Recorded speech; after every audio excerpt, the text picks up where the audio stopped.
narasumber kita untuk berbagi informasi bersama Bapak Ibu guru hebat semuanya.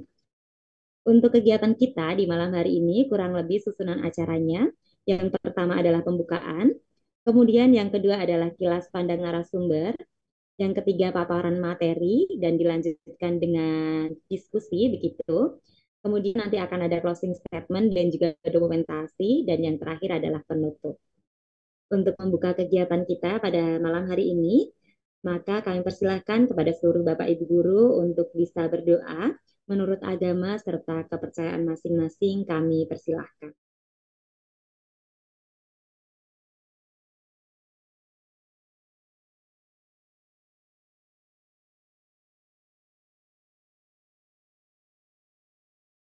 Terima kasih Bapak Ibu Guru untuk bacaan doanya. Semoga kegiatan kita pada malam hari ini berjalan dengan lancar serta memberi manfaat untuk kita semua. Kemudian berikutnya ini adalah sesi yang kita tunggu-tunggu semuanya begitu. Ini kita akan kedatangan narasumber yang sudah hadir bersama kita semua. Izinkan saya untuk membacakan kilas pandang dari beliau. Beliau adalah Bapak Alfian Bahri SPD. Beliau latar belakang pendidikannya adalah Sarjana Pendidikan Bahasa dan Sastra Indonesia di Universitas PGRI Adibuana Surabaya. Kemudian beliau juga selaku trainer di usaha martabak pada tahun 2018 hingga saat ini. Dan di tahun 2016 beliau selaku crafter di Alpen Holders, masih berjalan hingga saat ini juga. Kemudian dimulai pada tahun 2022 hingga sekarang, beliau selaku founder di Guru Amatiran, dan di tahun 2023 hingga saat ini beliau selaku P2G Surabaya. Nah, lalu untuk lokakarya dan juga kursus yang pernah beliau ikuti, diantaranya adalah kepenulisan opini di OM Institute pada April 2020. Kemudian beliau juga mengikuti kepenulisan opini menembus meja redaksi Tempo Institute pada April 2023. Dan beliau mengikuti kepenulisan cerpen di Jarum Foundation Kompas pada Juni 2020. Untuk keahlian dan juga kompetensi beliau, luar biasa sekali. Beliau memiliki kecakapan dalam bidang menulis artikel, esai, opini, sastra, dan juga jurnalistik. Kemudian beliau juga aktif sebagai konten kreator, layouter buku dan juga majalah, kaligrafer, pen marker, dan yang terakhir adalah crafter kaligrafi. Nah, untuk pengalaman beliau luar biasa banyak sekali Bapak Ibu Guru. Saya akan membacakan beberapa yang mungkin relate dengan topik kita di malam hari ini. Beliau adalah guru dan juga aktivis pendidikan, penulis, crafter, kaligrafer, sekaligus entrepreneur, begitu. Nah, beliau pernah memiliki kedudukan di juara pertama kompetensi kebebasan dalam berpendapat dan juga berekspresi dari Pusat Studi Hukum dan juga Kebijakan Indonesia di tahun 2023. Dan beliau saat ini lebih aktif di dunia digital sebagai konten kreator dan juga founder Guru Amatiran.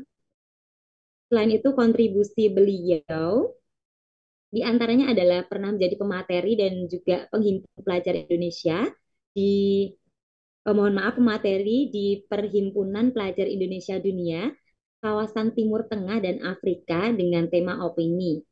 Pada saat itu, penulisan opininya tentang HAM, sosial, politik, budaya, dan juga agama. Dan ada juga beliau sebagai pemateri di kuliah umum Uniska dengan tema problematika pendidikan dasar pada kurikulum Merdeka. Wah, luar biasa sekali untuk narasumber hebat kita di malam hari ini. Coba kita sapa bersama-sama. Selamat malam Pak Alfian. Ya, selamat malam Mbak Eka. Terlalu panjang tadi CV-nya. Aduh, soalnya luar biasa sekali untuk dibacakan dan sepertinya relate untuk topik kita di malam hari ini, begitu Pak Alfian, terkait dengan asesmen. Nah, Ya, Bapak Ibu guru semuanya tuh pengen tahu asesmen yang kira-kira tidak menegangkan semacam apa. Nah, nanti kita akan dengarkan bersama-sama dari Pak Alfian, begitu. Waktu dan tempat kami persilakan Bapak. baik. Terima kasih Mbak Eka yang sudah membuka Sama-sama. diskusi malam ini. Dan juga terima kasih buat guru mengajar ID. Untuk kesekian kalinya saya kolaborasi di sini Iya, berbagi tentang betul-betul. inspiratif. ide pendidikan. Saya terima kasih sekali sudah dilibatkan dalam membangun kesadaran belajar dari para guru atau teman-teman guru di Indonesia. Baik teman-teman, hari ini cukup menarik sebenarnya untuk mengikuti diskusi malam ini karena temanya itu assessment.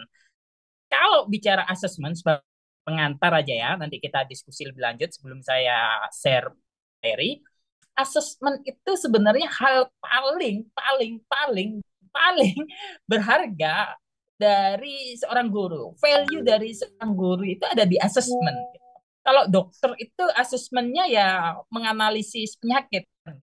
Pilot itu value-nya ada di ketegasannya dalam dalam fokus mengendalikan pesawat. Pengacara ada di apa itu kelindan materi sub-sub hukum gitu, pengetahuan tentang undang-undang. Tapi kalau guru itu kuncinya ada di asesmen gitu. Di asesmen itulah sebenarnya analisis guru itu bekerja, teman-teman. Itu kunci value kita ada di situ. Tapi terkadang saya sendiri waktu kuliah dulu itu belajar asesmen itu sangat sangat sangat minim sekali. Bahkan nyaris nyaris tak tersentuh waktu saya dulu kuliah itu. Justru saya belajar asesmen itu selepas kuliah, mempelajari seluk-beluk tes, seluk-beluk apa itu pendekatan kognitif, apa itu pendekatan behavioristik dan lain sebagainya itu tentang menganalisis siswa, kesiapan siswa. Jadi kalau dibilang telat, sebenarnya banyak kasus yang serupa juga juga dapat dikatakan telat. Tapi intinya asesmen adalah kekuatan yang sangat fundamental dalam hal pedagogik guru gitu. Sebelum kita itu masuk kelas sebenarnya kita perlu untuk menguasai ini. Ilmu yang paling mahal dari seorang guru ya asesmen ini sebenarnya gitu. Nanti mengarahnya pada apa itu materi ajar, pada daya tangkap analisis kelas, daya tangkap analisis siswa, macam-macam nanti turunannya. Tapi asesmen ini pintu masuk. Jadi saya sangat antusias untuk berbagi tentang hal dasar ini pada teman-teman guru sekalian. Baik gitu ya, sebagai pengantar, biar kita tahu nih, orientasi kepentingan materi hari ini itu apa. Saya share materi dulu. Saya siapkan. Bentar. Nah, gini teman-teman. Jadi asesmen yang menyenangkan. Pada dasarnya asesmen itu ya nggak menyenangkan dalam tanda kutip ya. Waktu kita jadi murid aja, waktu ada ulangan aja kita pusing, ulangan-ulangan kayak dihindari banget gitu. Benar ya. Jadi kita itu terkadang gagal memposisikan diri kita itu walaupun sudah jadi guru, kita terkadang kayak gagal memposisikan diri kita itu menjadi murid gitu. Siapa di sini yang kira-kira di waktu ulangan itu semangat, semangat semangat gitu. Wah, bisa ada tuh semangat gitu datang paling awal enggak gitu. Kita sebagai murid kayak kayak menegangkan, menakutkan gitu asesmen gitu ya. Apalagi dibayang-bayangi, oh remedi nanti. Dibayang-bayang, oh nanti enggak naik kelas. Dibayang-bayangi nanti dilaporkan orang tua persiapannya untuk wah itu kan apa itu drama-drama saat kita jadi siswa kan gitu. Mengapa kita sekarang jadi guru tidak pernah berusaha memposisikan itu? Biar apa sebenarnya? Tujuannya sederhana, biar kita itu tahu, oh dulu aja lo kayak gitu saya jadi murid. Berarti jangan sampai murid saya seperti itu. Gimana ya caranya? Itu sebenarnya win-win solusi untuk dasar kita melakukan asesmen kan gitu. Wong kita jadi murid aja males di asesmen, sekarang kita jadi guru kayak ngejar-ngejar asesmen gitu. Tapi ada cara sebenarnya yang bisa kita manfaatkan dalam konteks yang lebih besar atau ini pandangan saya, yaitu kontekstual, dialog, umpan balik. Nanti ini yang akan saya bedah satu demi satu dan bisa kalian nanti manfaatkan sedikit banyaknya. Ingat sekali lagi sebagai pengantar, aku harap kalian kalau atau teman-teman guru kalau ngikut webinar yang isinya membahas asesmen, harap jangan ditelan mentah-mentah. Asesmen itu tidak kaku, itu yang pertama. Asesmen itu sifatnya cair, sifatnya tunggu, sifatnya benar-benar dinamis, nggak statis. Jadi jangan sekali-sekali menjadikan asas itu tolok ukur. Karena bagaimanapun tetap sarana prasarana terkait sekolah kalian yang banyak itu, kalian kalau ada itu sebagai referensi gitu.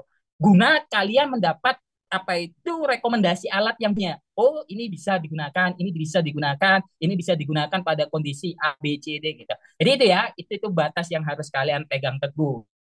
Baik, dalam ini kontekstualitas, dialog, dan umpan balik nanti yang ingin saya share. Baik, sebelum mulai teman-teman, aku yakin kalian sudah punya gambaran sedikit tentang asesmen. Saya ingin dengar dua, dua dari kalian atau dua bapak ibu guru untuk menjawab ini dulu, untuk berbagi, bukan menjawab lah, berbagi sudut pandang apa sih yang asesmen menurut bapak ibu itu gitu. Bisa dibantu Mbak Eka dicari dua orang untuk mencoba membuka apa itu sudut pandang. Ada dua Yang orang, sudah terserah random aja yang berkenan. Bapak,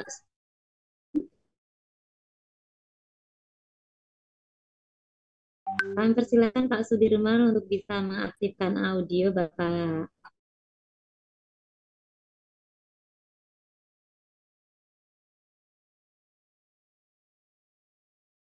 Ini sudah kami klik, mohon untuk bisa diaktifkan Pak Sudirman.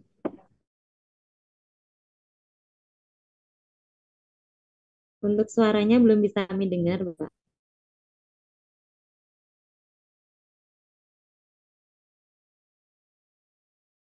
Oke, coba kita cari partisipan.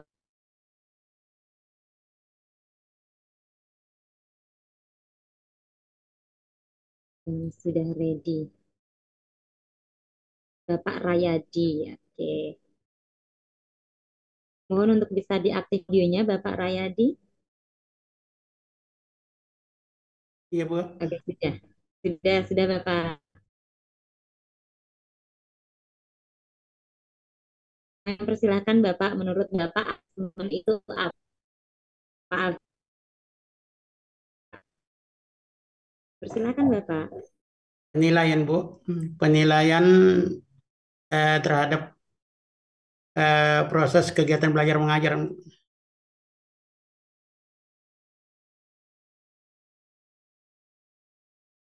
Oke, ada lanjutannya Bapak atau cukup itu penilaian terhadap proses belajar mengajar? Ada yang lain atau tambahan dari Bapak? Siapa itu deh? Riyadi?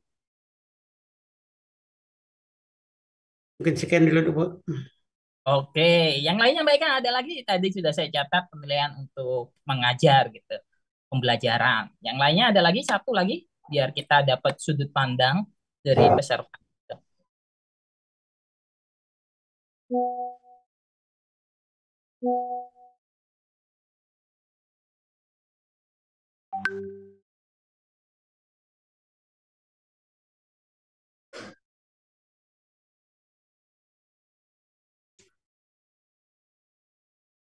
Halo? Halo?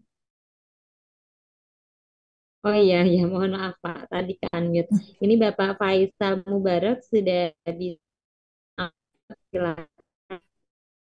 Ya, Atau silakan. Bapak Sudirman boleh juga. Oh ini ada Ibu Zainah juga, sepertinya beliau siap untuk berpendapat. Kami persilakan Ibu Muzainah untuk bisa mengaktifkan.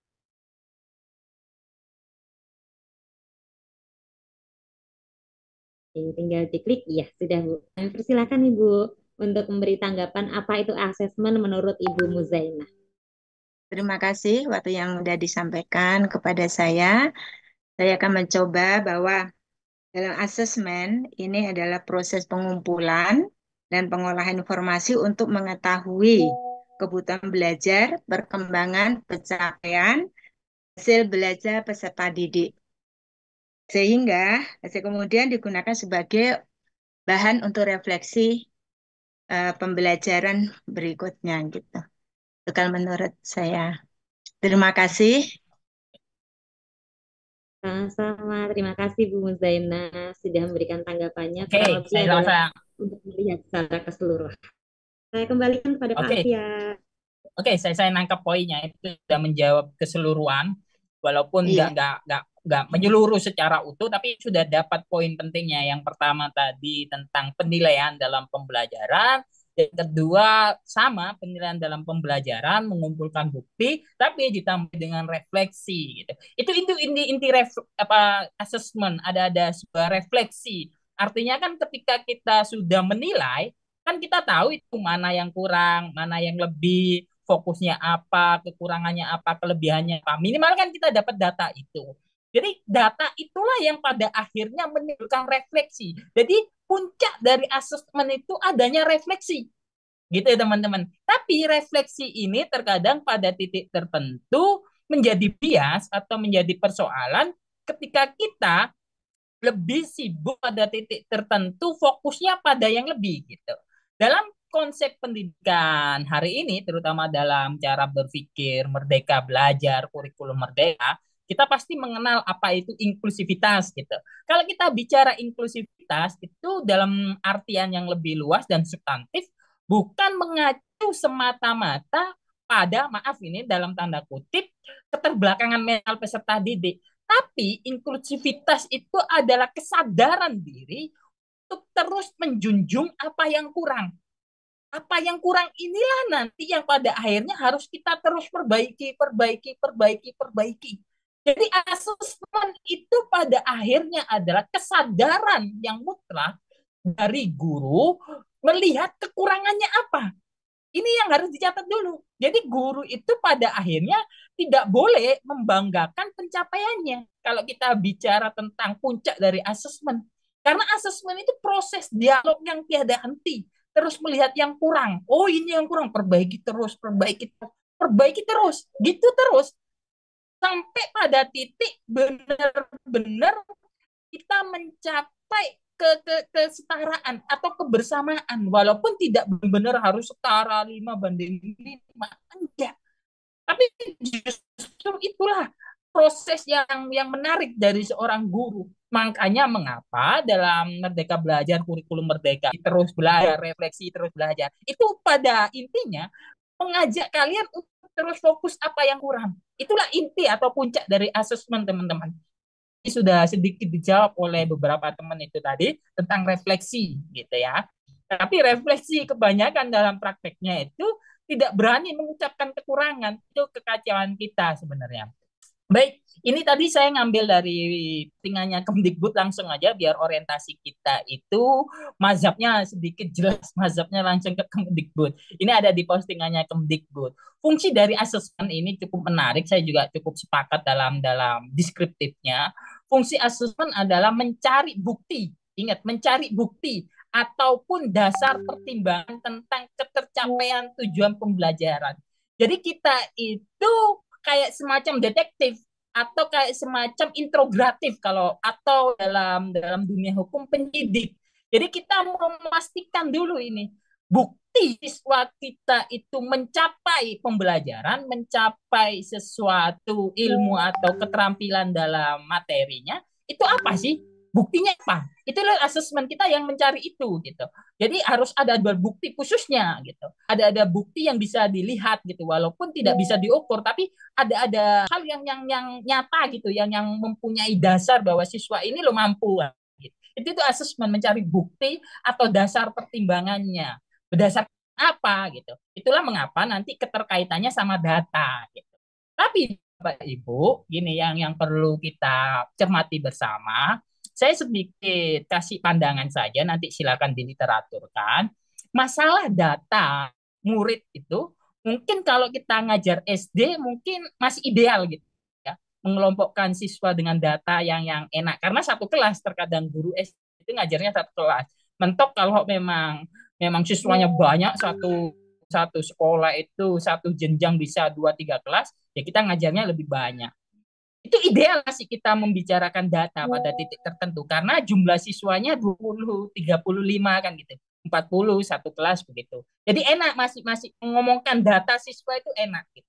Kita nggak akan tertukar atau lebih enak. Apalagi kalau SD itu kan kita ketemu siswa itu sepanjang hari. Jadi tahu karakternya walaupun tidak ditulis dengan data yang lengkap itu tahu gitu.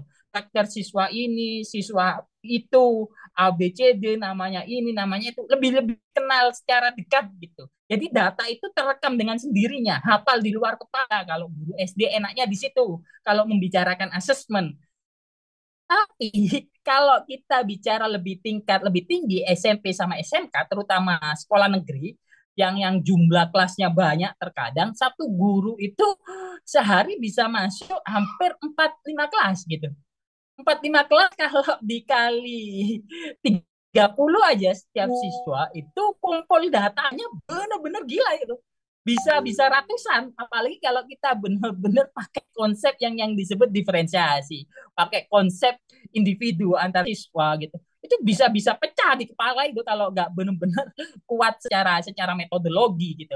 Jadi pada akhirnya di titik level tertentu penggunaan data itu kayak menjadi kelelahan kita sendiri. Nanti akan kasih tips dan triknya agar kita bisa mengelola itu. Jadi pada akhirnya tingkat lebih tinggi SMP atau SMK itu kemungkinan besar kita dalam tanda kutip KO dalam mengelola data yang begitu banyak itu ya jadi hambatan teman-teman. Karena di satu sisi data itu juga itu tumbuh, peserta didik itu tidak statis, teman-teman. Itu yang harus kita pahami dulu dalam melihat asesmen.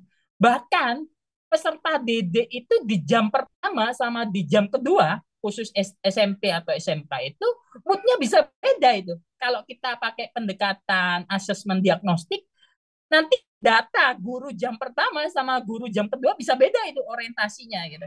Karena bisa dipengaruhi mood uang saku, mood tentang berangkat sekolahnya masih ngantuk-ngantuk, lalu di jam ketiga, jam keempat sudah mulai cair. Itu beda asesmen diagnostiknya gitu. Dia tumbuh gitu. Nanti setelah istirahat ganti pelajaran, umpamanya di SMP atau SMK, uang sakunya sudah habis, uang sakunya babas dibuat jajan es, ternyata itu uang saku buat beli angkot. Itu di asesmen guru, di tes diagnostis, itu bakal bad mood itu anak itu. Ngisinya aur-auran terkadang di tes diagnostiknya. Artinya apa? Artinya data dari siswa itu yang kita jadikan modal asesmen itu tumbuh, bergerak, gak stabil gitu. Kalau kita bermain pada ranah yang seperti itu, kita akan goyah terus gitu. Jadi ada nanti tips dari saya agar kita itu dapat intisari dari asesmen itu sendiri. Tapi kita perlu untuk membaca data ini dulu, persoalannya apa, tantangannya apa gitu. Kan kalau di SMP sama SMK itu asesmen itu setiap guru ganti tet, itu kan ganti pelajaran gitu kan ya. Dan itu fluktuatif, apalagi kalau sudah jam pertama matematika ganti fisika, lalu dihajar kimia, diajar bahasa Jawa kali ada, itu moodnya naik turun itu anak-anak itu. Jadi lalu kita pakai asesmen yang mana kan gitu pada akhirnya, apakah itu menjadi tolak ukur kebenaran? Enggak gitu kan, pada akhirnya ya pasti enggak gitu, karena enggak statik, apa itu enggak benar-benar utuh data yang dari siswa ini gitu teman-teman ya. Jadi buktinya pasti akan bergerak, tapi ada cara yang bisa kita optimalkan gitu. Baik, nih kelompok asesmen. Sebenarnya kalau dalam literatur yang lebih lama, ini sebenarnya bukan barang baru atau barang yang baru ada sejak Merdeka Belajar. Enggak, itu sangat total sebenarnya. Kalau kita bicara literatur lebih ketat, dulu itu ada bukunya itu ini. Kalau kalau teman-teman ini agak-agak ke blur sama background. Ada tulisan dari bukunya Burhan Nurdiantoro, penilaian pembelajaran bahasa, itu terbit tahun 2015-an, diterbitkan oleh Universitas Negeri Yogyakarta gitu. Jadi ada sebenarnya konsep tentang penilaian ini. Tapi secara garis besar itu ada formatif dan sumatif. Biasanya selama ini apalagi sejak ada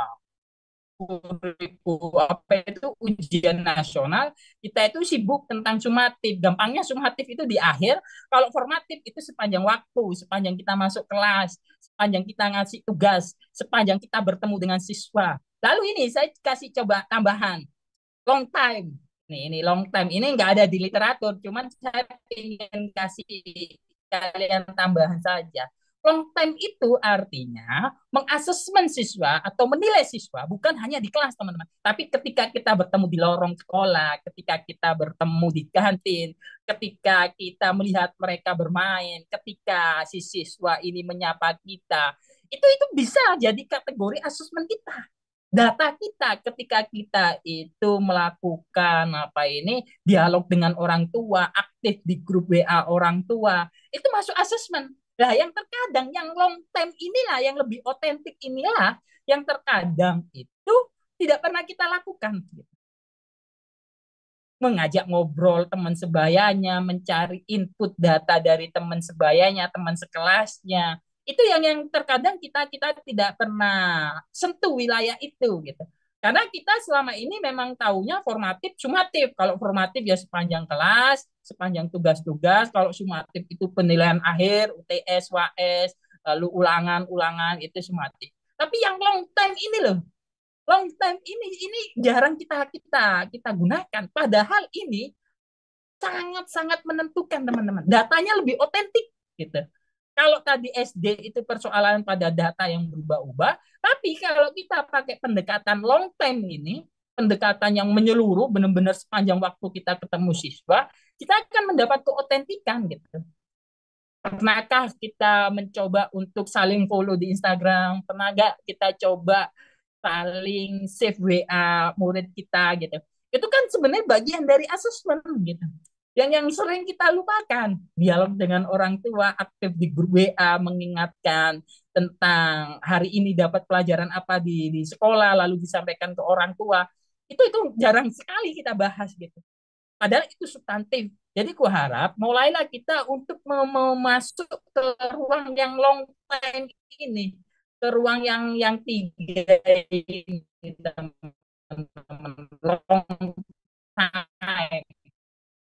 Kalau sumatif, formatif, saya rasa di literatur lain itu sudah banyak sekali bisa kalian pelajari gitu. Tapi yang long time ini yang jarang kita bahas gitu. Pendeknya di sekolah gitu. Panjang kelas formatif sumatif itu bisa diakali tergantung ngacu pada substantif kebiasaan murid gitu. Baik ya, sudah jelas ya. Kalau tes diagnostik, ya ini biasanya tes diagnostik. Kadang kita itu udah mirip psikolog. Kan kritik saya salah satunya itu, kita guru itu terkadang pada titik tertentu sejak sejak booming Merdeka Belajar, kurikulum Merdeka itu, kita itu udah kayak orang yang tahu kejiwaan siswa gitu. Saya sampai ini gimana gitu asal usulnya. Jadi kita itu udah kayak tahu di diagnostik begini kaku sekali kita itu. Padahal kita nggak punya keilmuan tentang itu gitu. Keilmuan tentang psikologi itu sangat sangat minim. Walaupun kita tahu gitu. Tapi tiba-tiba itu udah kayak ahli psikolog, terutama pada kasus-kasus tes diagnostik. Wah, udah kayak semacam kita judge siswa itu, oh siswa ini butuhnya ini. Padahal ya itu tadi, data siswa itu bergerak, tumbuh. Sekarang umpamanya data jam pertama di asesmen dia cukup semangat, kognitifnya kuat. Lalu tiba-tiba dia bad mood di tengah karena diusili temennya gitu. Itu masuk diagnostik apa enggak kan gitu. Jadi itu yang nggak pernah kita bahas. Akan-akan diagnostik itu di awal aja gitu. Mau lihat kesiapan belajar siswa. Padahal diagnostik itu harus terus dijalankan setiap waktu bergerak. Itu sebabnya saya selalu suka pada apa yang dipikirkan Ki Hajar Dewantara. Ki Hajar Dewantara itu kan sederhana sebenarnya pikirannya. Ing ngarso sing tulodo, ing madya mangun karso, tutwuri handayani. Jadi di depan guru itu sebagai contoh, di tengah inilah sebenarnya guru itu melakukan tugas asesmennya, diagnostik tanpa akhir. Di tengah itu artinya apa? Membaur dengan siswanya, masuk ke kelompok-kelompok, ingmadio mangun karto, memberi semangat kan gitu. Jadi itu yang harus kita pahami. Pernah nggak kita itu masuk ke sana dengan enak gitu ke ruang-ruang siswa kita, ke dimensi-dimensi yang butuh butuh apa itu, butuh kembiasaan, butuh olah data yang kuat gitu. Diagnostik itu jangan dibagi ya, saran saya. Diagnostik itu jangan dibagi tes diagnostik, enggak. Diagnostik itu harus masuk ke formatif secara utuh gitu ya. Karena bagian dari formatif gitu, tiada henti diagnostik itu. Mungkin dalam beberapa literatur dibagi diagnostik, formatif, sumatif gitu. Tapi kalau dalam referensi yang saya berikan di sini, usahakan diagnostik itu masuk ke formatif saja. Terus lakukan diagnostik aja. Melalui apa? Nah, ini nanti yang akan saya bahas. Ini kita kasih pijakan dulu biar kita itu tahu arah tujuan kita, dasar pikiran kita tentang asesmen gitu ya, teman-teman ya. Model asesmen ini biasanya banyak juga modelnya. Kan tadi itu untuk mengumpulkan bukti kan gitu, yang pengertian dari Kemdikbud tentang asesmen. Yang menyenangkan biasanya ya games, tapi ini teman-teman, dalam dalam nalar kritis kita kan bermaksud mencurigai atau apa, terkadang games, ice breaking gitu, itu apakah kita tiap hari melakukan itu terus? Kan enggak teman-teman, gitu ya. Jadi ada titik tertentu, it's okay games, umpamanya games apa, games Uno, games balok, games kartu, oke dipakai gitu. Kan itu nggak setiap hari kita lakukan kan gitu. Apa iya kita melakukan game gitu terus setiap hari kan gitu? Enggak kan gitu. Mungkin itu jadi selingan saja, tapi terkadang kita lupa substantif pembelajaran kita apa. Kan gitu. Gamifikasi penting ya, penting pada titik tertentu. Tapi pertanyaannya, apakah setiap hari Anda akan gamifikasi kan gitu? Setiap pertemuan gamifikasi, setiap program gamifikasi gitu, itu hanya akan membuat pelebaran dari substansi pelajaran kita, teman-teman. Boleh sebenarnya gamifikasi, tapi porsinya seberapa jauh, seberapa sering, kan gitu teman-teman. Ini model-model asesmennya, bisa diskusi kelas. Saya rasa ini sudah umum juga, tes lisan. Nah ini yang terkadang sering dilupakan. Bahkan saya sejak ada Merdeka Belajar, Merdeka, saya itu sudah tantang sekolah saya dalam tanda kutip, dalam nggak usah tes apa itu, tes apa itu pilihan ganda sama uraian, nggak usah, kita tes lisan aja lah gitu, kayak kayak sidang skripsi gitu tanya. Kadang saya itu gurunya gitu, kita tanya sama belajar ini gitu aja, kita dialog aja, ngobrol aja gitu, sekali latih daya berani siswa untuk bersuara, terlepas nanti jawabannya a gitu ya, it's okay sebenarnya, tapi perlu kita pendekatan yang baru, tes lisan saja kan gitu. Bahkan di luar negeri itu yang lebih menentukan itu tes lisan ini teman-teman. Mereka itu di titik tertentu nggak percaya sama tes-tes yang berbau tes-tes formal, pilihan ganda gitu. Yang dikedepankan tes lisan, di situ jauh lebih otentik suara siswa itu. Karakter siswa jauh lebih lebih bisa diterima atau lebih menunjukkan perkembangannya gitu. Tes lisan gitu. Di luar negeri seperti itu. Ada tulisan saya di omong-omong.com, silakan dilihat itu. Berbasis Viva Choice, Viva Voice kalau kalau dalam tulisan saya di situ. Tes lisan. Bahkan ini saya sedikit ingin berbagi kritik yang menarik. Kalian biasanya kalau asesmen, terutama sumatif ini kan habis ulangan saya ini ya, ada pilihan ganda gitu kan ya, pilihan ganda gitu ya. Pilihan ganda kalian kalau koreksinya itu biasanya dilubangi kan biar cepat. Oke ya. Bahkan video beberapa di medsos TikTok, Instagram itu sampai viral, ada dan triknya melubangi soal gitu, dicocokkan. Oh ini yang salah, coret. Itu kan sebenarnya asesmen yang paling buruk gitu. Kita nggak tahu siswa kita itu salah di model soal yang seperti apa. Tahunya siswa di nomor 3 salah, udah.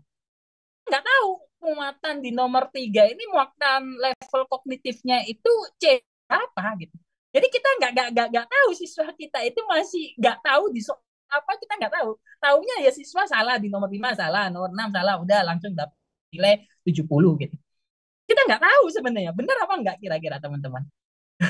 Kan gitu ya, kita kayak nggak paham gitu siswa kita di level apa gitu, untuk pemahamannya, apakah masih mengingat, apakah sudah mengevaluasi.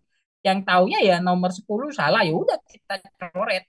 Karena di lingkaran yang kita jadikan acuan ternyata nomor 10 itu ya memang nggak dicentang sama dia, coret.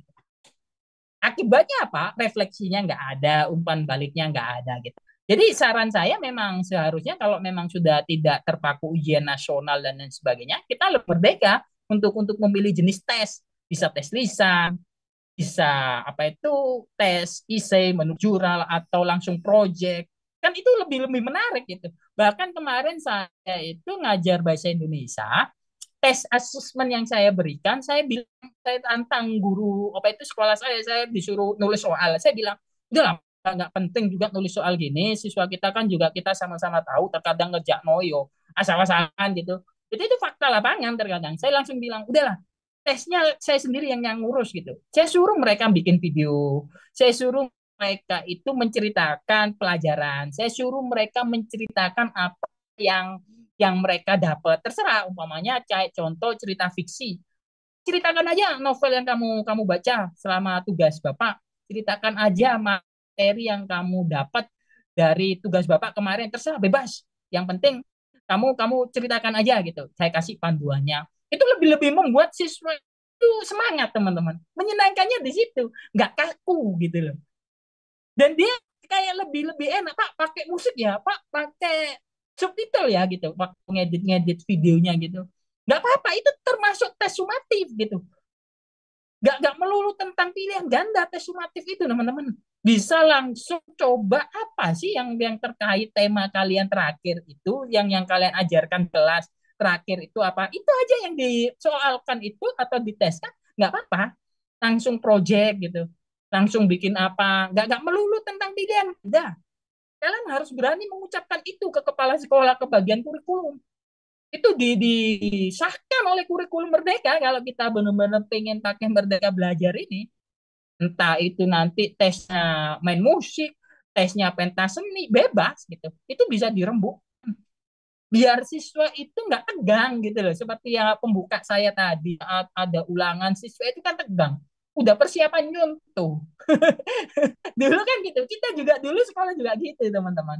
Jadi jangan sampai kita mengulangi kesalahan-kesalahan seperti itu gitu. Bahkan kemarin saya juga ngisi kelas informatika gitu. Karena kekurangan guru juga di sekolah saya. Saya suruh aja yang bikin konten juga gitu. Bikin konten, bikin tentang pemahaman tentang apa itu keseharian mereka gitu. Tentang tools-tools dalam informatika gitu. Saya suruh konten bahkan sebelum apa itu, sebelum asesmen, sebelum ulangan, umpamanya ulangannya di minggu berikutnya. Di minggu ini ada gelar karya di sekolah saya gitu. Gelar karya tentang P5, tentang pentas seni, pokok tentang klasmit gitulah. Saya tugaskan besok ujian UAS-nya kan gitu. Nggak ada soal. Cukup kalian bikin video. Video tentang apa? Video tentang klasmit hari ini, tentang pentas seni hari ini. Bikin video tentang itu. Edit sebagus mungkin. Itu termasuk tes sumatif, teman-teman. Apa? Diperbolehkan. Kan siswa itu senang, nggak tertekan menjalaninya. Gitu. Nanti kita kasih feedback. Asalkan masih dalam koridor ilmu pengetahuan yang kita ajarkan di dalam kelas. Kan gitu. Itu penting. Kayak terakhir ada tugas saya itu mading bahasa Indonesia untuk kelas 9. Materinya mading gitu ya. Lalu UAS-nya saya bilang ke kepala sekolah, nggak mau pilihan ganda, saya bilang gitu. Saya tinggal suruh anak-anak presentasi tentang madingnya saja, atau membuat video tentang madingnya, atau membuat apa itu catatan-catatan kecil tentang madingnya. Itu aja nanti yang saya teskan ke siswa saya gitu. Kan di sekolah saya enaknya cuma satu kelas, nggak banyak rombelnya. Jadi saya masuk khusus kelas 9 waktu jaga UAS gitu, saya masuk gak di kelas 9 ini, udah langsung saya tes secara langsung. Tentang apa ya? Tentang mading yang kemarin mereka kerjakan itu. Jadi mereka itu sudah siap dengan sendirinya gitu. Kan sudah dibahas di pelajaran-pelajarannya Pak Alfian tentang mading. Jadi mereka lebih perform gitu, lebih berani ngomong, lebih siap untuk mengomongkan tesnya ini gitu. Terkadang kita itu ngetes siswa itu kayak kayak gini loh teman-teman, yang gagal di pikiran kita itu. Kita menguji siswa nggak bisa ngerjakan, kayak susah bagi siswa ini. Saya teskan kan untuk pengujinya. Loh, itu kan kesesatan berpikir sebenarnya. Udah tahu itu di luar jangkauan siswa kita, tapi kita terkadang, kayak yang soal ini udah diujikan gitu. Kita harus membalik pikiran itu, teman-teman. Kita harus mulai berpikir, apa ya yang sekiranya bisa dicapai siswa saya? Saya ulangi sekali, apa ya yang sekiranya bisa dicapai siswa saya? Disitulah inti dari menyenangkannya. Karena si siswa akan merasa, oh ya saya bisa mencapainya ini, kan gitu. Terkadang kita itu bikin soal itu kayak kayak tebak-tebakan gitu, kayak kuis gitu. Wah, iki kayak siswa iki apa itu susah gitu di soal ini. Kayak saya kasihkan aja. Ya akibatnya siswa nyuntuh, teman-teman. Siswa persiapan, siswa menghafal nanti. Karena dia tak tahu, oh saya nggak bisa mencapainya. Gimana ya cara mencapainya gitu akhirnya. Beda pemikirannya pada akhirnya. Mending sekarang itu mulailah berpikir. Inti dari asesmen yang menyenangkan itu ketika kita tahu siswa kita itu bisa mencapai X umpamanya. Ya udah itu aja yang diasesmenkan. Itu aja yang diujikan. Siswa akan lebih senang. Dan kita sebagai guru ini nanti tidak mengkatrol nilai. Karena si siswa mencapai kan kemampuannya kan gitu. Jadi dia mencapai nilai 80, 90 berdasarkan kemampuannya. Bukan berdasarkan katrol kita, bukan berdasarkan ekspektasi kita gitu. Ini yang selalu saya tekankan kalau kita bahas asesmen. Kita harus mengubah sekali lagi, mulailah berpikir apa ya yang bisa dicapai siswa saya. Walaupun rendah, it's okay sebenarnya. Ya memang itulah pencapaian siswa saya.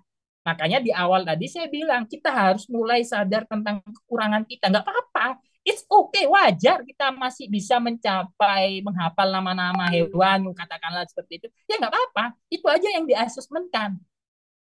Siswa akan termotivasi. Oh ya, saya di tahap ini bisa, oke, gitu. Semangat dia, karena dia merasa mencapai dengan nilainya sendiri, tanpa nyuntuh, tanpa lain hal. Itu yang harus kita pahami. Jadi sekali lagi nanti ini mulai besok ajaran baru, mulailah untuk berani ngomong ke kurikulum, ke kepala sekolah, Pak, asesmennya nggak mesti harus pilihan ganda, bilang gitu. Macam-macam, sesuaikan saja apa yang bisa dicapai muridnya. Itu. Anda harus mulai berani ngomong itu dilegalkan oleh undang itu kurikulum hari ini itu menyuruh Anda begitu. Kalau kepala sekolah atau bagian kurikulum di sekolah kalian itu masih alasan ABCD, saya rasa itu perlu untuk diikutkan ke guru penggerak. biar tercerahkan sedikit pikirannya gitu ya teman-teman. Harus mulai berani, kalian itu guru yang lebih tahu murid gitu ketimbang orang lain, yang lebih tahu karakter murid kalian ya kalian gitu. Kalian harus berani membela murid kalian gitu. Itu ya, jadi ini yang tadi saya rangkum semuanya. Mulailah untuk berani untuk meninggalkan tes-tes pilihan ganda uraian gitu-gitu itu. Coba cari yang lebih menyenangkan, banyak saya rasa. Nanti habis ini saya kasih gitu ya. Apapun asesnya ini tadi ya. Tadi itu keberanian, saya ingin coba kasih pikiran ke kalian tentang keberanian membuat asesmen. Sekarang apapun asesmennya ini bisa di capture dan diingat-ingat, saya selalu bilang yang terpenting umpan balik dan dialog. Ini pasti menyenangkan teman-teman, asesmen seperti ini nih. Karena apa? Karena kita itu langsung sepaket. Ini kan formatif sebenarnya masuknya, umpan balik dan dialog. Pernah nggak sih kita itu ngobrol sama siswa kita gitu? Ini yang bikin kelas saya menyenangkan. Nanti bisa kalian adaptasikan gitu ya. Apa sih umpan balik dan dialog? Saya itu kalau masuk kelas, saya selalu gunakan metode coaching, teman-teman. Tahu coaching ya? One by one. Kebetulan saya guru bahasa Indonesia, jadi paling cocok. Mata pelajaran lain saya rasa sangat-sangat cocok. Nanti ada tabel habis ini saya kasih breakdown yang menyenangkannya. Tapi saya kasih pengantar dulu. Saya sebagai guru bahasa Indonesia itu pakai metode coaching. Umpamanya sekarang itu masuk tes deskripsi atau masuk prosedur lah, katakanlah prosedur udah gampang, teks prosedur. SD juga ada teks prosedur, lalu SMP juga ada, SMA juga ada, cuman tingkatannya berbeda, tapi teks prosedur katakanlah. Saya itu selalu begini teman-teman, masuk kelas saya ajak dialog, saya kaitkan kontekstualitas, saya bahkan pernah membawa tentang kipas angin. kipas angin kipas angin rusak itu saya bawa ke dalam kelas. Apa itu Pak? Apa ya Pak? Kok bawa kipas angin Pak? Ada apa Pak? Itu sepertinya bisa jadikan diagnosis awal, ada ketertarikan dari siswa Anda. Oke ya, ini contohnya. Berarti mereka sudah senang, ini kipas angin anak-anak. Coba nanti perhatikan ya, Pak Alfian bongkar mana dulu. Perhatikan. Saya juga bawa obengnya itu waktu itu. Saya ingat gitu. Saya selalu praktekkan ini tiap tahun. Kadang ya apa itu kayak bukan kipas angin, kadang itu kayak kayak apa itu perabotan rumah tangga, sapu rusak, pel rusak, saya selalu bawa kompor rusak, saya bawa ke kelas gitu untuk teks prosedur ini, untuk sebagai pengantar. Tadi kipas angin ya konteksnya ya, saya bongkar itu pakai obeng, pakai apa. Tugas saya pertama sederhana, tolong diperhatikan langkah-langkah Pak Alfian ya, mana dulu yang Pak Alfian bongkar ini. Mereka menyimak nanti bongkarnya bagaimana, sampai benar-benar terbongkar. Lalu saya ajak deh kan ngomong, kira-kira yang Pak Alfian bongkar pertama apa? Wah itu udah pasti rame itu. Pasti kelas kalian akan aktif dengan sendirinya. Ada yang lupa-lupa ingat, ada yang langsung ingat, ada yang berusaha mencatat di awal. Itu Pak, baut atasnya yang dibongkar dulu. Atau penutup kipasnya Pak, yang dibongkar dulu gitu. Sampai ada yang tanya, berarti tingkat kritisnya sudah capek. Emangnya kipas anginnya kenapa Pak? Nah, itu sudah bagus teman-teman. Mereka sudah berani untuk ngomong kan gitu, itu sudah jadi asesmen kita gitu, dialog kita gitu, kasih umpan balik, lalu kita masukkan materinya apa ini anak-anak, teks prosedur itu pada dasarnya mengurutkan langkah-langkah gitu. Kayak contohnya ini tadi, apa dulu yang dibongkar ini Pak, yang kedua apa ini nah, teks prosedur seperti itu teman-teman atau anak-anak gitu. Tugas kita nanti seperti itu ya, hanya saja yang nggak kipas angin kan gitu kita bilangnya, bisa apapun udah bebas. Ketika bebas itulah masuk konsep metode coaching ini yang saya ingin terapkan. Kipas angin saya pinggirkan, udah ya nanti maju satu persatu, coba setor judul di kipas angin, enggak bebas, bisa makanan, bisa praktek apa, terserah gitu. Mau bongkar apa, terserah gitu. Setor judul ya gitu.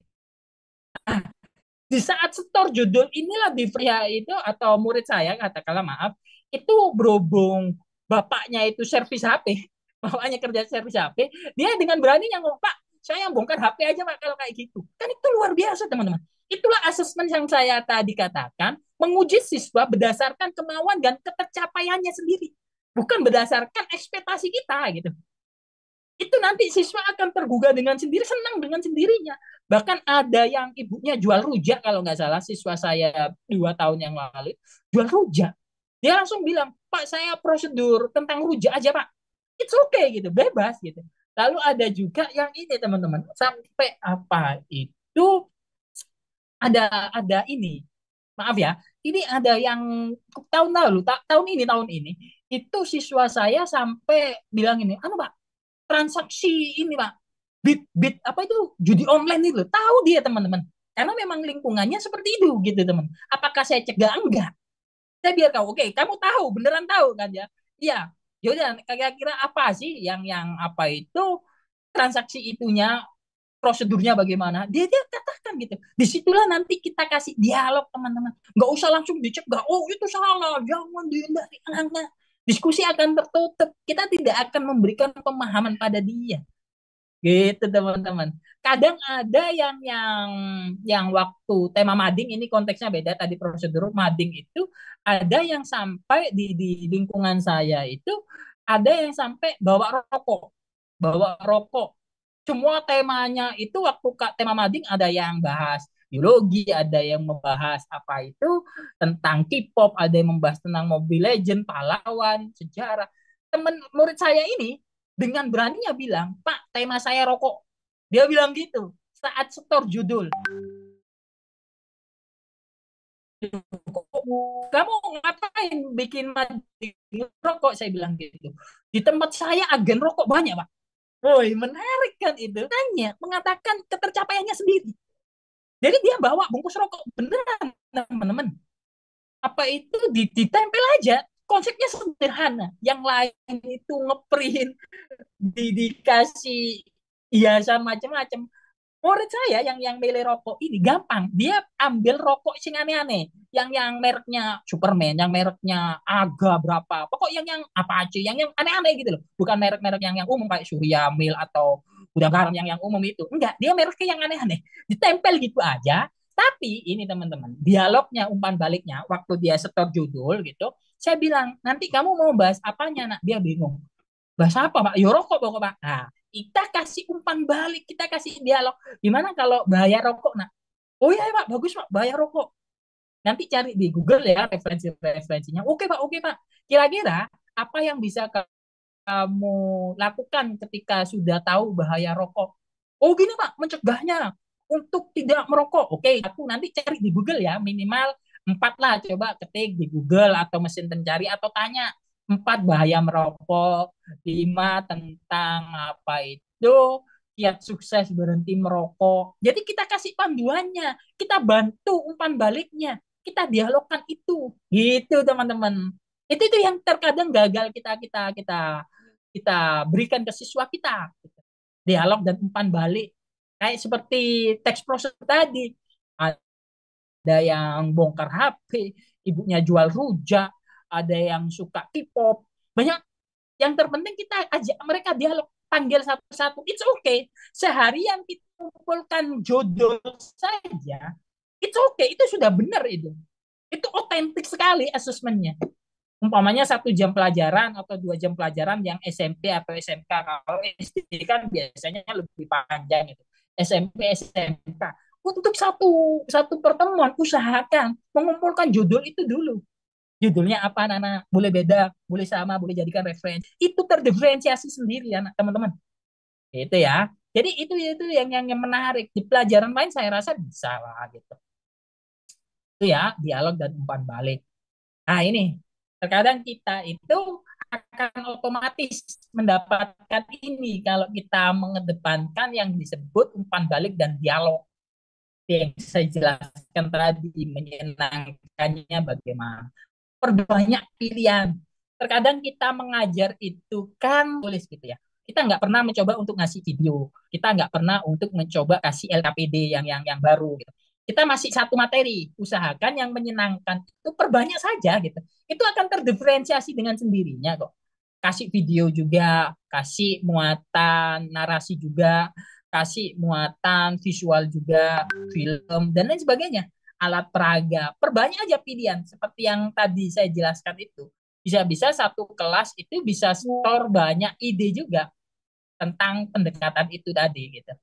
30 siswa ya 30 ide tentang teks prosedur, katakanlah seperti itu. Lalu ketegasan aturan, nah ini kalau dukungan alat saya rasa ini bisa didiskusikan lah. Kadang kita itu cukup munafik, sekolah nggak ada alat kita disuruh inovatif, kreatif gitu. Itu cukup teknis lah. Nanti bisa kalian coba diskusikan sama Sarpras dan lain sebagainya. Lalu ketegasan aturan. Nah ini yang selalu gagal kita bahas. Kesepakatan kelas kalau masuknya ketegasan aturan ini gitu. Kesepakatan kelas harus diucapkan pertama di setiap pembelajaran teman-teman. Setiap asesmen harus diucapkan. Ketegasan siswa. Apa itu ketegasan aturan? Aturannya seperti ini anak-anak ya. Itu aja yang terus diingatkan. Biar si anak itu tahu tanggung jawabnya apa. Gitu. Ketegasan aturan. Lalu kemauan siswa.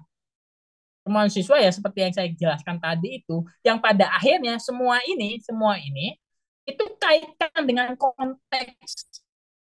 Konteks itu apa? Konteks itu adalah tentang apa yang dialami siswa. Ya seperti itu tadi yang saya katakan, ibunya jual rujak, dia pakai tema rujak. It's okay gitu. Itu konteks, itu sudah konteks paling bagus itu. Ketika si siswa memasukkan kehidupannya dalam pelajaran, itu konteks yang paling bagus. Kalau si guru bisa mencapai level itu, aku yakin siswanya akan senang dengan sendirinya kok. Kayak itu tadi bapaknya servis HP itu. Bener itu. Dia dengan lantang langsung bilang, saya bongkar HP aja Pak kalau kayak gitu. Kan siswa sudah memilih cara belajarnya sendiri. Tinggal kita arahkan. Yang terpenting itu kaitkan konteks. Pelajaran IPS juga gitu saya rasa. IPA juga gitu. Bahasa apalagi, bahasa Inggris juga bisa. Gitu ya. Ini akan meningkatkan literasi secara otomatis gitu teman-teman. Karena apa? Karena kita mengetahui seluk-beluknya, terlibat langsung. Konteks kan begitu. Si anak saya yang suka apa itu, suka rujak tadi itu, dia itu ditanya tentang bedanya timun dan kerai, itu tahu dia. Sebelumnya tahu, nggak perlu nyontek Google, nggak perlu apa, dia terlibat langsung kan. Harga petis dia tahu, berapa lombok yang pedas dia tahu, cirinya lombok yang pedas itu warnanya apa dia tahu gitu. bedanya Lombok besar, Lombok kecil dia tahu gitu. Karena terlibat langsung konteksnya dan itu memungkinkan si siswa itu senang dan memungkinkan si siswa itu mencapai tujuan pembelajarannya sendiri. Nanti kalian nggak akan ngatrol kalau sudah kayak gitu teman-teman. Atribut pendukung ini sebenarnya teknis saja. Sebelum ke terakhir saya kasih kasih yang menyenangkannya. Pendukung saya biasanya pakai ini. Nanti kalian itu bisa sesuaikan aja karena setiap guru itu terkadang beda-beda asesmennya, beda-beda mata pelajarannya. Karena saya juga bahasa Indonesia, biasanya pakai ini saya gitu. Nanti ada guru lain yang fokus keilmuannya beda, ya beda juga. Ada word wall itu biasanya kayak acak, spin, materi-materinya itu silakan kalian catat aja dulu ini. YouTube itu tentang video, Canva apalagi. Canva itu juga bagus. Terkadang kalau anaknya nggak punya paketan juga trouble, juga bingung juga gitu. Kita ngajarkan Canva tapi siswa kita kadang nggak punya HP tapi nggak punya paketan ya susah juga. Tapi Word Wall ini media untuk guru. Saya rasa guru pasti punya lah.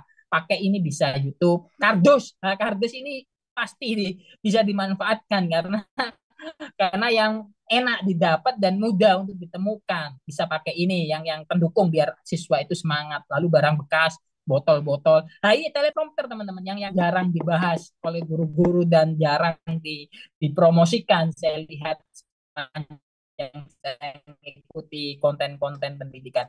Teleprompter itu usahakan ini kalian mulailah di kelas itu menggunakan asesmen ini berbasis aplikasi teleprompter. Biasanya orang presentasi itu kan maju gitu kan ya, disuruh ngomong padahal nggak ngerti apa sih diomong, siswa itu jadinya akeh guyonnya, akeh guyue, banyak ketawanya. Tapi dengan teleprompter siswa itu jauh lebih lebih enak. Teleprompter itu apa sih? Teleprompter itu kayak semacam aplikasi yang isinya teks berjalan teman-teman, teks berjalan, paham, paham ya? Jadi kayak kayak kayak apa itu monitor yang kalau kalian tahu reporter di siaran studio TV itu mereka nggak hafal itu, mereka baca teks yang di depannya, cuman teksnya berjalan atas gitu loh, paham ya? Itu dia nanti bisa dicari namanya teleprompter. Jadi si siswa dilatih untuk itu, jangan presentasinya jangan langsung dibebaskan ngomong, jangan, dibantu untuk teleprompter. Apalagi mereka ini genji-genji yang suka eksis, suka foto, suka yang apa itu gak dalam tanda petik gak tahu malu di medsos. Saya rasa teleprompter sangat membantu dia untuk ngomong daripada menghafal teks. Mending apa yang ada di buku tulis, guru coba ketik di teleprompter itu. Lalu si siswa disuruh ngomong aja. Latihan public speaking sekalian. Latihan tentang bagaimana intonasi juga. Itu sudah masuk asesmen, itu bisa dijadikan ulangan. Saya bahkan waktu pidato kemarin itu tes ulangan saya nggak pilihan ganda, saya sakat pilihan ganda, nggak mau pilihan ganda sama uraian, saya pakai teleprompter. Jadi teks pidatonya saya masukkan ke teleprompter, si siswa membaca itu ketimbang sama-sama membaca buku kan gitu, biasanya siswa itu nggak hafal pak baca buku, daripada membaca buku yang mending pakai teleprompter, si siswa jadi punya pengalaman baru gitu. Teleprompter jadi teksnya jalan dia ngomong, kan itu model jadi konten kreator juga, bekal yang bagus juga kalau si siswanya benar-benar di Androidnya. Jadi bisa, ini bisa mulai dibiasakan, pasti menyenangkan itu. Lalu aneka game seperti yang saya katakan. Lalu Uno itu saya rasa bagus juga. Uno itu bisa diakali seperti ini untuk menyenangkan teman-teman. Biasanya kalau kalian memang masih pakai pilihan ganda gitu ya, tesnya pilihan ganda, usahakan waktu membahas ulangannya yang pilihan ganda ini libatkan Uno, paham ya? Jadi mereka itu kalian tugaskan per kelompok, bikin kelompok, udah kerjakan ulangan ini atau pilihan ganda ini, nanti waktu membahas ulangannya libatkan Uno. Artinya apa? Panggil aja umpamanya nomor 1, acak. Nomor 1 dijawab kelompok A. Kelompok A, jangan langsung menjawab gitu aja teman-teman. Jangan. Nomor nomor 1 apa jawabannya? A. Jangan langsung gitu. Tapi usahakan stop dulu. Stop, udah diskusikan nomor 1 jawabannya apa, tapi disambil Uno, maju perwakilan siswanya untuk ngambil 1 Uno. Kalau berhasil dapat poin. Kalau nggak berhasil ya dikurangi poinnya. Nanti nilai dari jawabannya juga dapat poin. Nah, poin itu nanti dikumpulkan kan gitu. Jadi ada kerjasama timnya gitu. antara menjawab sambil ngambil uno, nanti ada strategi dan lain sebagainya gitu. Jadi nggak langsung menjawab nomor satu apa, B, dua, C, enggak, tapi disambi uno gitu. Jadi selain menjawab dia ngambil unonya. Kalau ngambil pinggir biasanya kan lebih susah, kasih poin 10. Kalau ngambil tengah itu kan biasanya lebih mudah, kasih poin 5 gitu. Dan itu bergilir. Jadi dia ada semangat mengatur strategi dan itu poinnya dikelompokkan, dikumpulkan. Tuh. Dan itu bisa jadi agenda kita tiap bulan atau tiap ganti bab gitu. Jadi dikumpulkan nanti dihimpun sampai akhir-akhir ulangan. Oh, ternyata selama setahun nilai poin unomo sampai 100, kasih hadiah atau reward, gak apa-apa, is okay itu. Jadi libatkan itu best practice, intinya yang melibatkan praktek. Ini teman-teman, ini bisa di save. Ini materi terakhir saya hari ini. Ini yang ingin saya tawarkan ke kalian saat saat mendampingi asesmen. Usahakan pakai ini. Ini berhubung tes deskripsi. Nanti tinggal kalian petakan saja materi kalian itu apa, pelajaran kalian itu apa gitu. Dan kalian pertama breakdown dulu, umpamanya fotosintesis di pelajaran IPA atau di SD ngajar apa atau apalah, bebas ya, nanti sesuaikan. Breakdown dulu ATP-nya kalau kalau dalam materi K13 ini apa itu kurikulum merdeka, ATP-nya kalau tujuan pembelajaran. Breakdown dulu, breakdown apa aja tuh ini ini kayak teks deskripsi. Saya breakdown menjadi pengantar objek, detail objek, simpulan sampai siap presentasi. Dan ini sebenarnya asesmen formatif yang paling bagus saat kita mulai dialog. Deketi satu B1 aja itu oke sebenarnya. Dimajukan satu, ayo umpamanya Andi Yoga maju. Dia memilih tema rujak ulek tadi. Oke, dia sudah setor judul. Kamu centang aja. Oh, di hari ini dia sudah setor judul, centang. Sudah ACC nak ya. Besok kerjakan ya sesuai judul ini gitu. Pertemuan berikutnya kita tagih lagi, nak, kemarin kan sudah apa itu sudah setor judul. Sekarang coba materi yang Bapak bahas ini kan pengantar objek, bisa ya nanti bahas ini.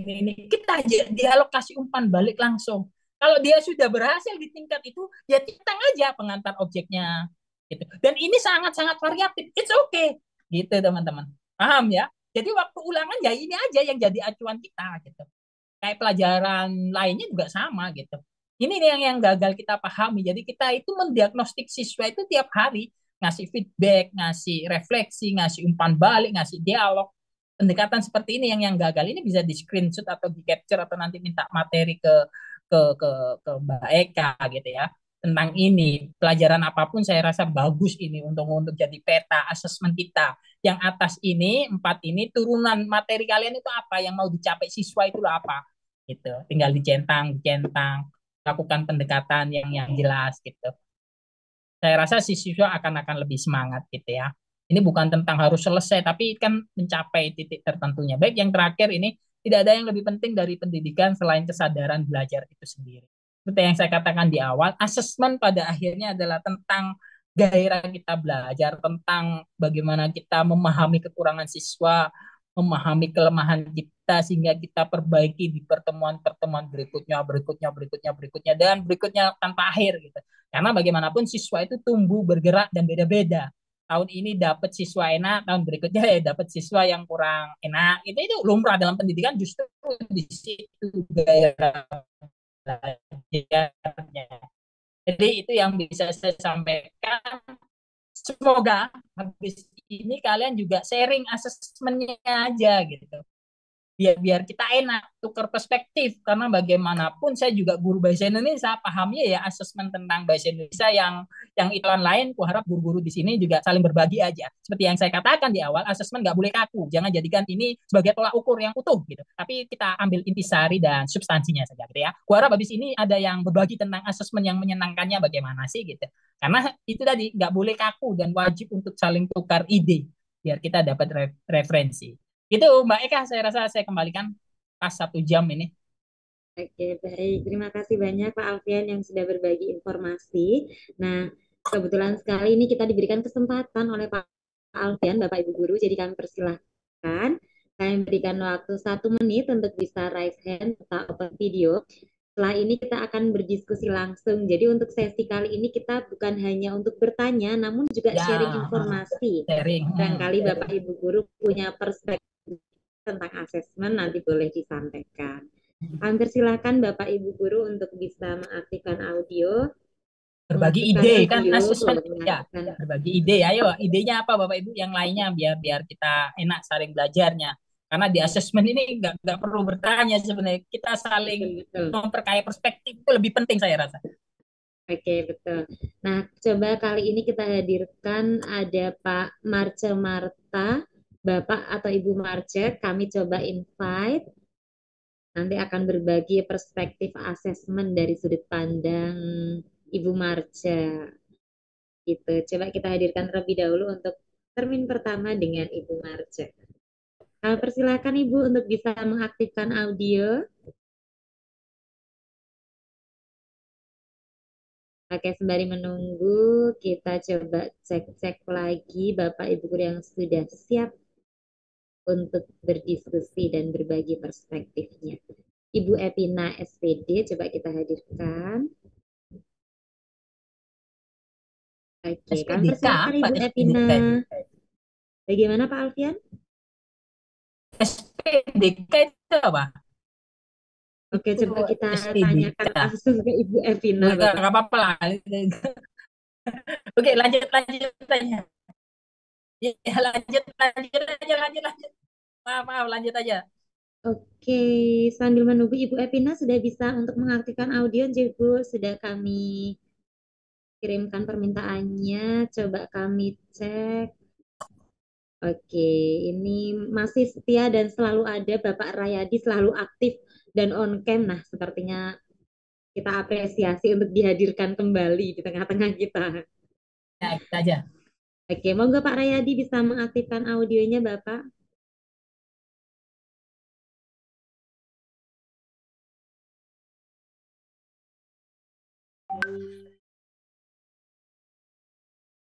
Sudah bisa, Pak. Sudah bisa kami dengar. Udah, Bu? Sudah. Oke, Oke. sip. Terima kasih Ibu Yuni, Mbak Yuni. Ini agak penyampaian materi Pak Alfian ini menarik juga ya. Sesuatu yang kayaknya tuh yang kaku gitu, tapi dibuat santai gitu kan. Nah, santai ini istilahnya pokoknya nggak kaku gitu kan. Seperti topiknya juga yang saya baca itu bagaimana asesmen ini kan yang menyenangkan.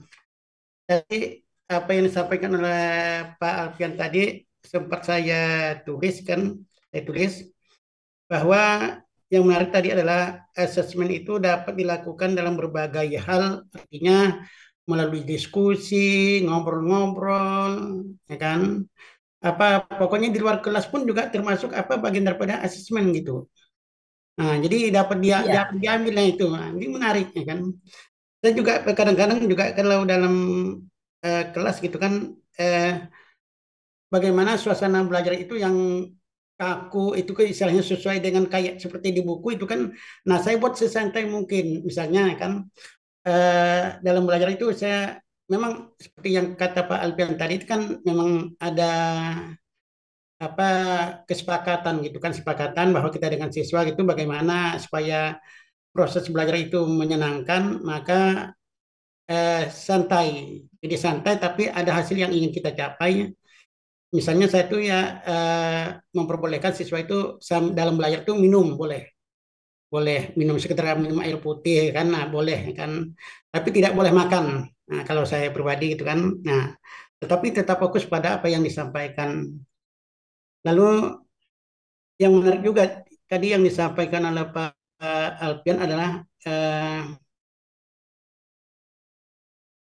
apa yang asesmen yang akan kita buat itu, ya kan, tidak mesti tadi kan pilihan ganda gitu kan, kebanyakan sekarang kan pilihan ganda Pak Alfian ya.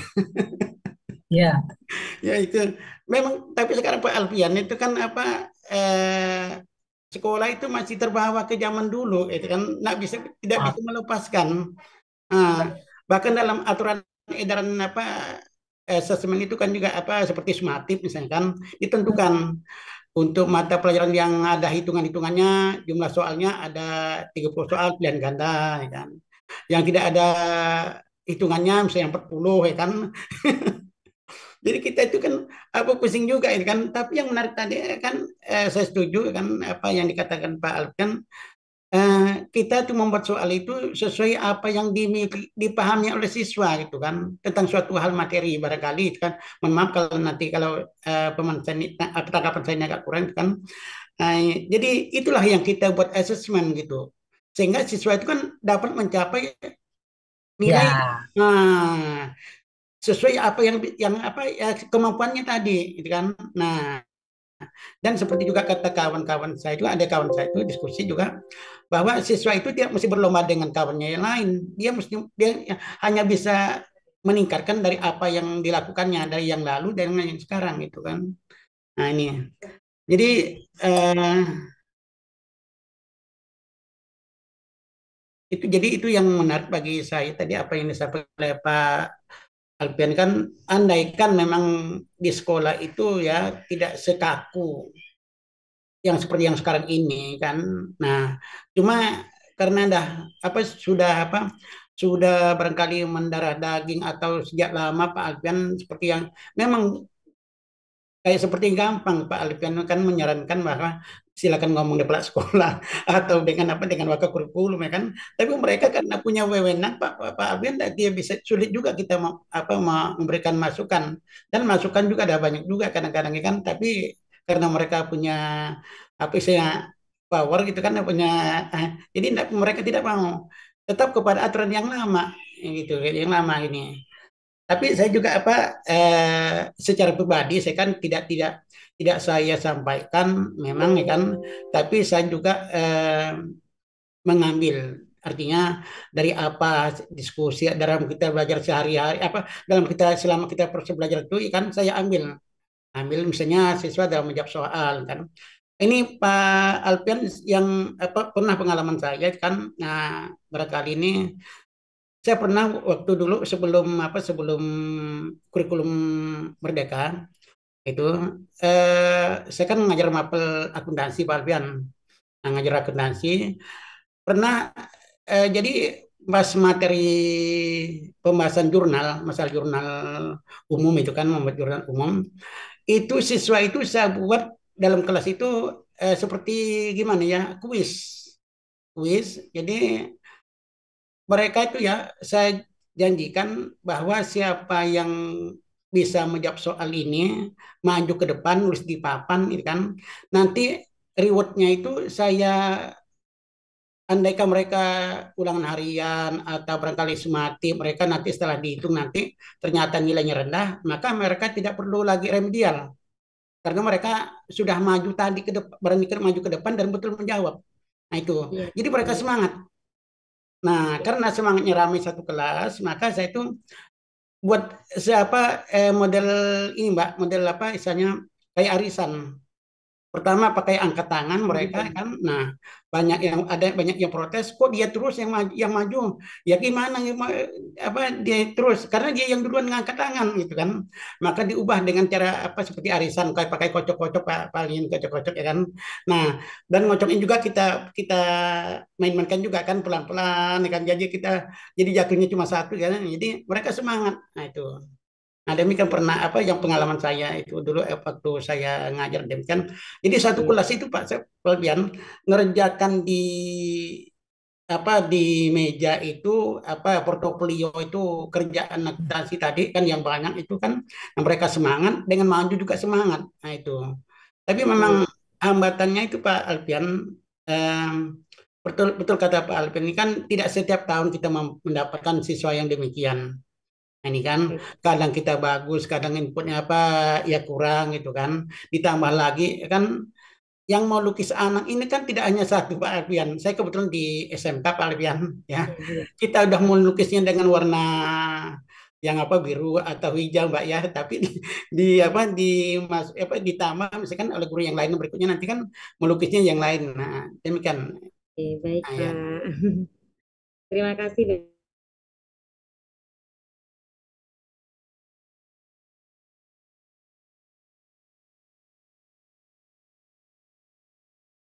Tadi disampaikan di awal Pak Rayadi terkait dengan mungkin studi kasus gitu di sekolah Pak Rayadi.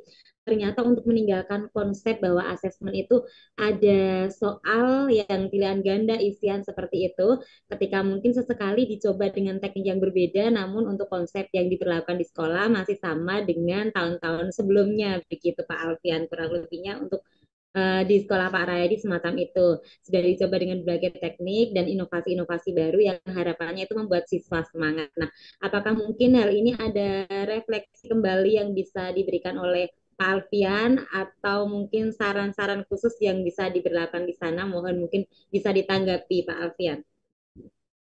Oke, terima kasih Pak Ria, Pak Rayadi untuk Ya. responnya berbagi tentang arisan itu memang metode-metode umum yang bisa kita maksimalkan. Minimal kita itu sudah refleksi, kan itu Pak Rayadi sudah refleksi. Oh, pakai yang ini angkat tangan itu aja, ternyata udah lah kita ubah lagi. Itu inti asesmen di situ teman-teman. Jadi upaya untuk melihat umpamanya tadi ini nanti waktu ngocok udah mulai nggak asik juga, anak-anak udah bosan, ya ayo kita cari lagi apa kan gitu. Itu terus aja lakukan tadi yang saya sampaikan, apa yang disampaikan Pak Ria itu pada akhirnya terkendala sama pihak kurikulum dan kepala sekolah.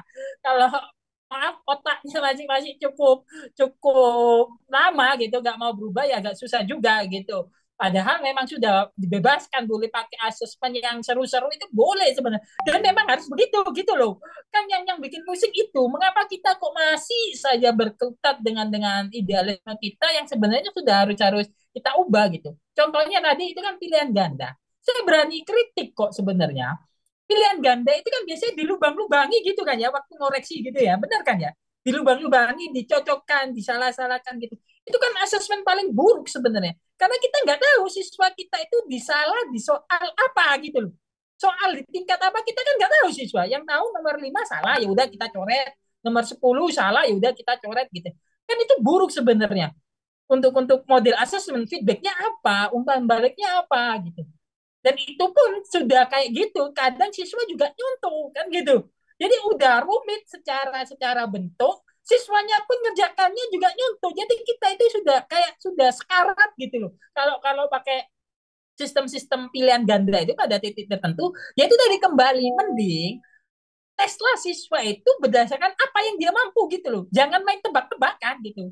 Jangan kita main ekspektasi kita gitu dalam dalam assessment gitu. Akibatnya ya siswa jadi kayak bingung juga nanti.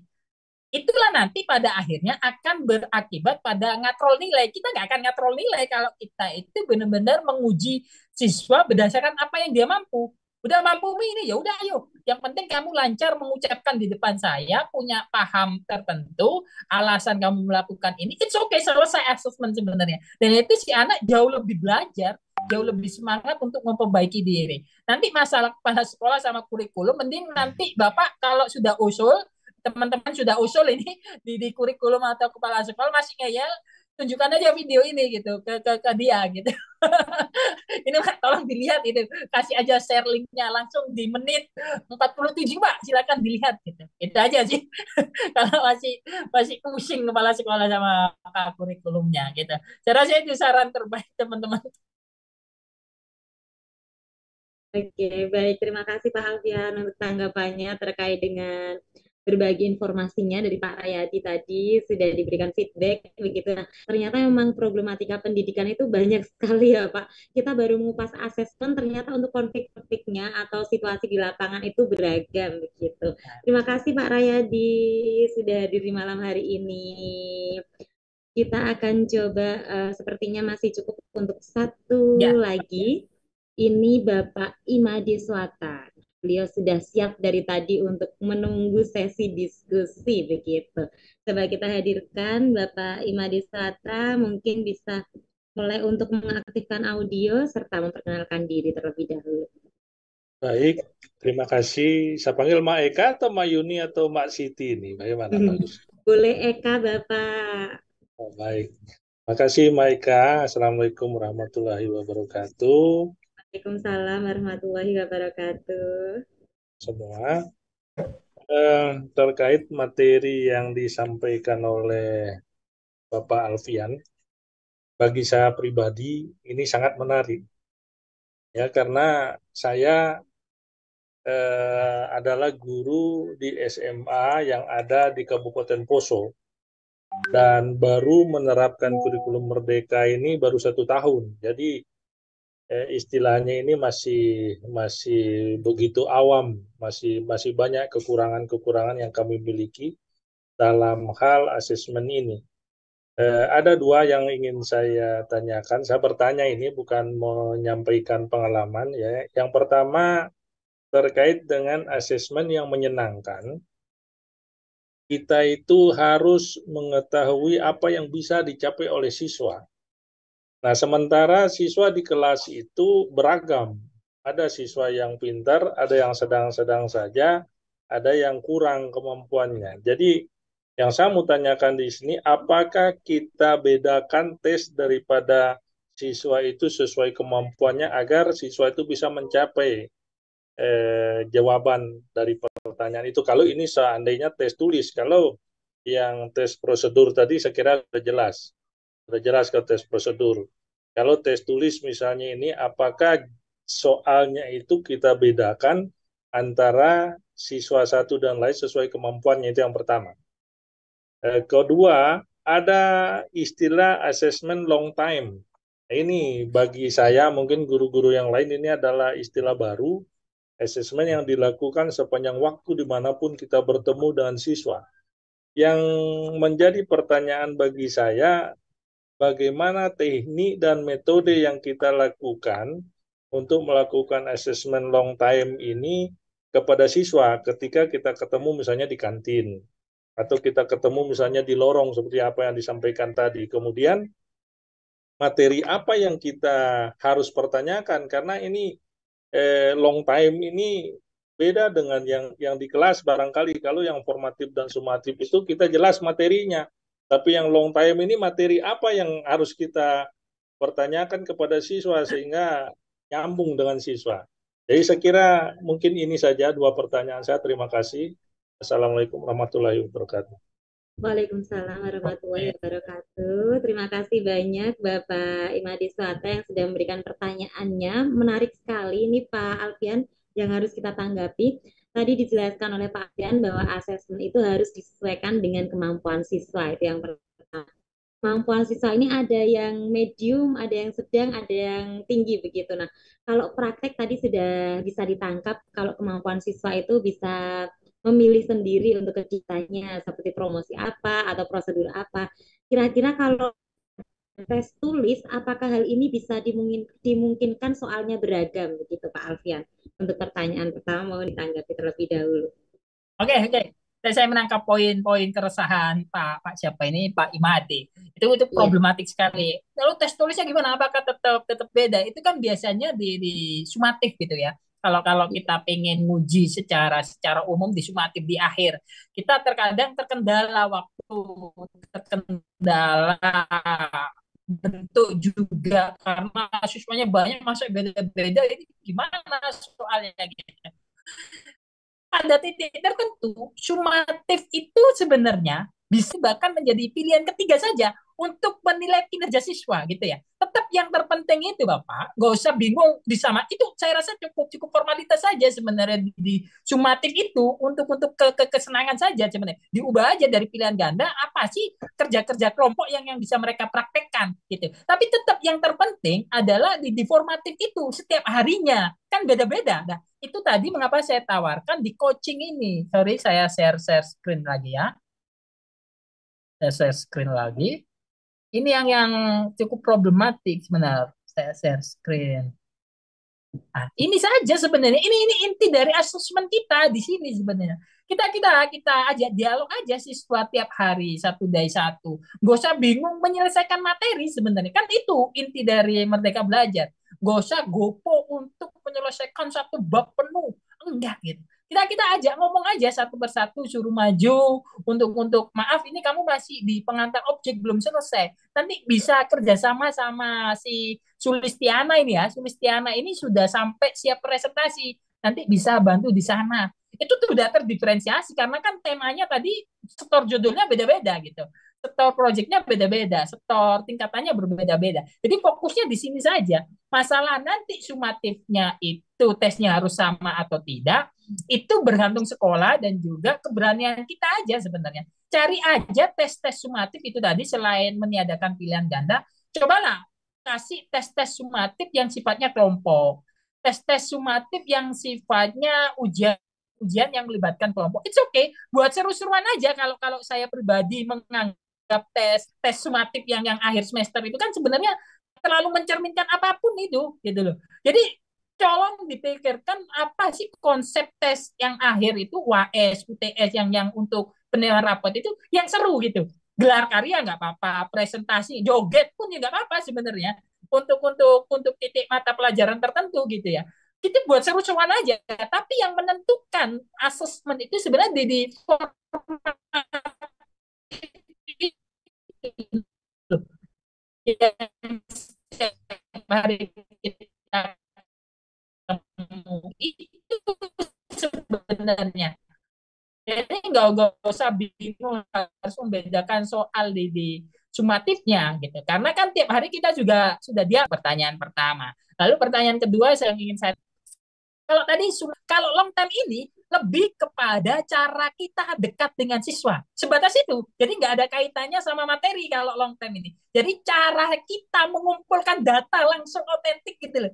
Kayak umpamanya di tongkrongan, di kantin ketemu yang berbaur saja gitu loh. Iki ono gitu. Jadi ada apa ini ada apa gitu. Berbaur saja gitu.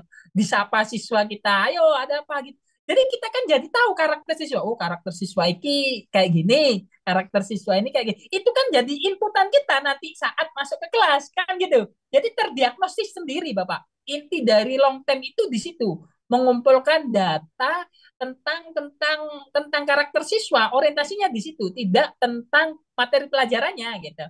Apalagi kalau ketemu di lorong biasanya ada yang sembunyi-sembunyi. Ya ayo kita sama-sama coba dekati gitu. Coba coba kulik tentang apa gitu. Dan itu sebenarnya yang lebih lebih intim hubungan kita dengan murid. Itu pada titik tertentu dalam dalam kasus yang lebih banyak bisa menguak tentang persoalan bullying, bisa menguak tentang apa itu kelompok-kelompok geng-geng di sekolah-sekolah itu bisa terkuak semua kayak gitu-gitu. Itu intinya di assessment itu seperti itu. Inputnya kita membantu kita long time gitu. Makanya saya tidak masukkan tadi diagnostik. Sebenarnya itu permodalan diagnostik. Tapi diagnostik itu kan identiknya pada kesiapan belajar. Paham ya? Bukan bukan pada evaluasi lebih lanjut. Padahal diagnostik itu harusnya kita pahami keberlanjutannya. Itu makanya saya ubah menjadi long time gitu aja. Biar kita sepanjang ketemu siswa itu melakukan penilaian gitu. Bukan penilaian yang harus enggak, kita santai gitu aja. Saya rasa itu sih Pak untuk memberi sedikit referensi. Terima kasih. Baik, Pak Alfian, terima kasih atas penjelasannya. Ya, terima kasih juga, Maika. Sama-sama Bapak. Terima kasih Pak Alfian untuk tanggapannya. Terima kasih juga Pak Made yang sudah hadir dengan topik diskusinya di malam hari ini. Karena pada saat ini kita masih di pukul 9 lewat 2 menit, maka akan kita tutup dengan closing statement dari Pak Alfian. Mungkin pesan singkat dari Pak Alfian untuk Bapak Ibu guru hebat yang sudah hadir di malam hari ini. Kami persilakan Pak Alfian. Baik, teman-teman. Assessment seperti yang saya katakan tadi adalah value dari si guru. Jadi usahakan terus belajar, terus ubah, nggak ada sakleknya sama sekali assessment itu. Bahkan apa yang saya ucapkan 1 jam ini bahkan nggak berguna pada di sekolah tertentu. Jadi tetap sesuaikan, tetap cari mana yang tepat gitu aja. Itu saran terbaik saya dalam pengelolaan assessment apapun datanya.